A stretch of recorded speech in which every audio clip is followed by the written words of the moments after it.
Okay, so I wanted to do a video here on a advanced challenge that we are seeing a lot of these days.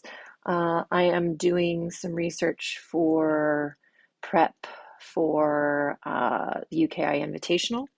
And so I was pulling courses from a few of the judges, and a few of the judges in particular are having a similar challenge. And it's a challenge I've actually seen quite a bit lately, which is what I'm calling the Z Weave Challenge. Again, I think I saw somebody else call it that, but it's where the dog has to approach the weaves at a pretty hard angle.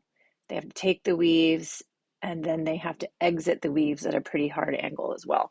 So this is something we're seeing a lot of right now. This course in particular is by Angela Coop. This one here, oops, let me clear that. This one here is by Kine, and I'm just going to slaughter her name, so I'm not even going to try to say it. But she is another one of the judges. She's from Finland, I think. She is another one of the judges that's going to be at the Invitational. So again, she has the dog coming here, hitting the weaves here, and then exiting the weaves way off this way, okay? So it's a pretty dramatic line here. The dog has to come through here, grab the weaves here, and then the handler has to figure out how to manage that situation. So this is a little setup that I put together, and I really wanted to talk about how we break this down, okay? There's a lot of components going on here.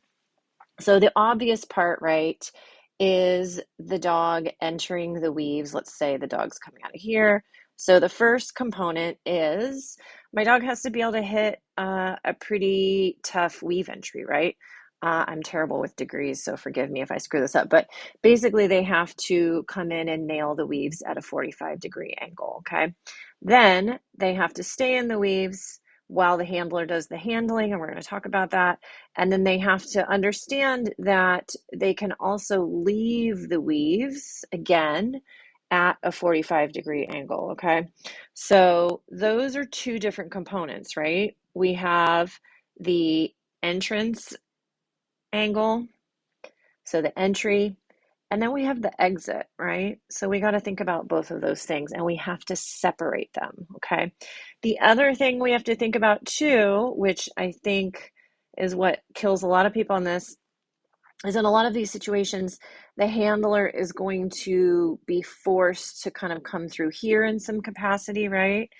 And so the dog really has to be able to hang on to this entry with the opposing motion of the handler driving against that, right? Or conversely, we have, again, the dog's path is the same, right? But the handler may decide that it's better to be able to send that dog from back here and cross the exit, right? So that then they can push the dog's line off the exit of the weaves. So I find this super fascinating. I love this stuff.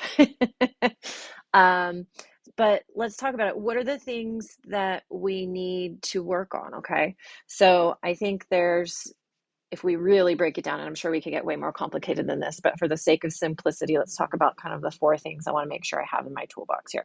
So, number one, does my dog understand how to enter that weave entry, okay, at a hard angle, at a 45-degree angle? And can he hang on to that weave entry with my pretty strong rear cross motion, okay? So not only am I showing motion as the dog enters the weaves, but I'm crossing. I may be going this way, I may be going this way, right? But they really have to be able to hang in there while I am giving them opposing motion, okay?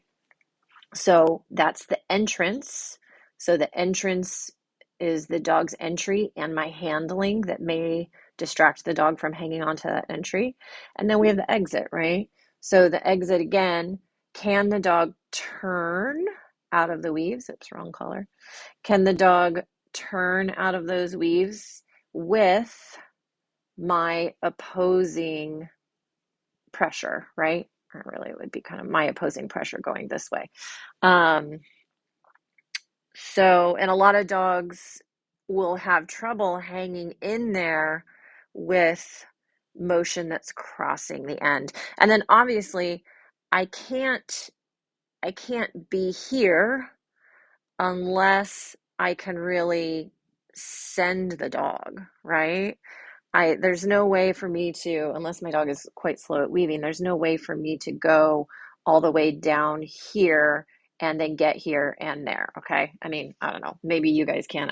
I'm too slow for that.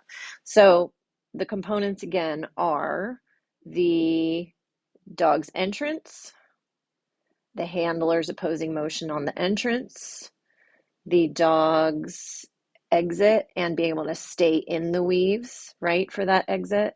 And then my ability to kind of send from up here and then provide opposing motion this direction, okay? So let's look at it here. So basically what we're doing is I'm just breaking this down into bits, okay? Obviously, my dogs have these skills, but I'm still really breaking it down because I want to create success. Even there, I showed some opposing motion and that was too hard for him. Okay. So I added extra motion. Also, the toy in my hand with him doesn't help. He would prefer it to be out front where he could see it. So he's probably thinking about the toy in my hand and mom's going behind me.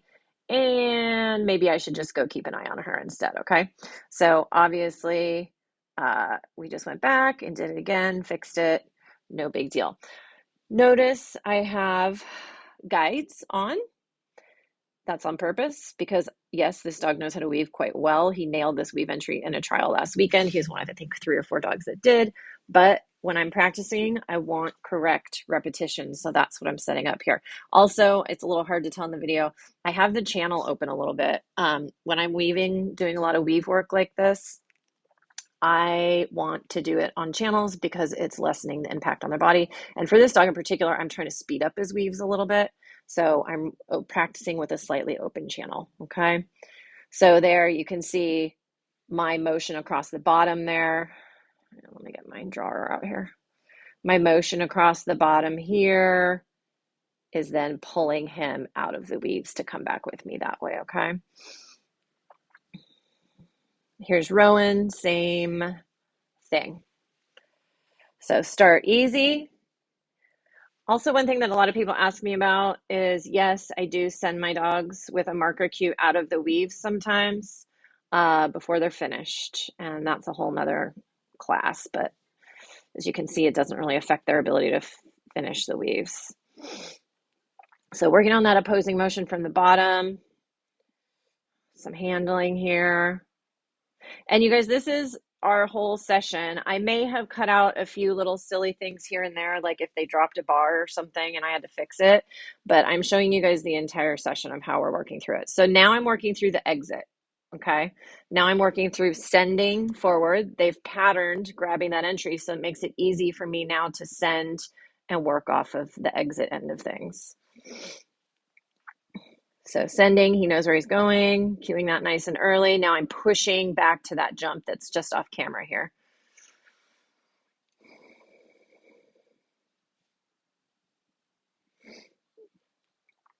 Notice the patterning here. This is very intentional. Setting up a pattern for them to be correct. Okay, beating on my dog a little bit there. Rowan's turn. His toy is placed. Adding complexity. So step by step by step, I'm adding complexity. If they fail at any point, I'm going to stop and or back off a little bit. Okay, so that is that. Let me know if you guys have any questions, and I hope that was helpful. Thanks for watching.